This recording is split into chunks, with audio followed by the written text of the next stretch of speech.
Masagi sahi yangkhairom suraba laida naba cancer makhal locally advanced complicated tongue cancer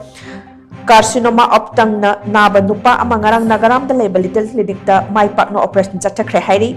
Carcinos Healthcare Jennings Campus ki mapang oiriba Little Clinic nagaram da ngarang Chathakhre yamna tangna thokpa locally advanced complicated tongue cancer ki operation adu India ki masak nairaba amadi lam asida miyamna sakhanglaba head and neck surgeon su oiriba Carcinos Healthcare ki medical director Dr. Moni Abraham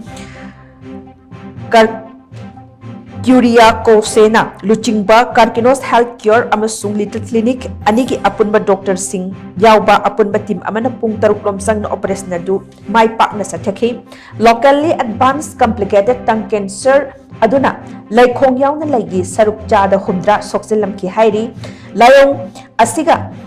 mari lainana Chathakhre operation na du da anaba adugi laigi saruk ayamba lauthokpaga loinana tainari ba sokhalaba tissue singsu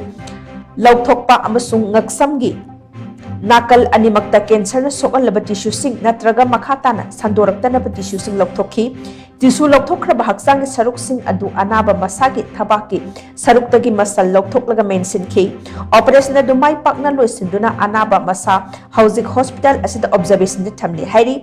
Little Clinic Nagaram asi Carcinos Healthcare Jennings Campus ka mapang oiba chatminaba oibana hauzik phawbada tungan ba cancer makhal na naraba mi chaurak na chamaga kun hena hospital asida operation Chathakhre HAIRI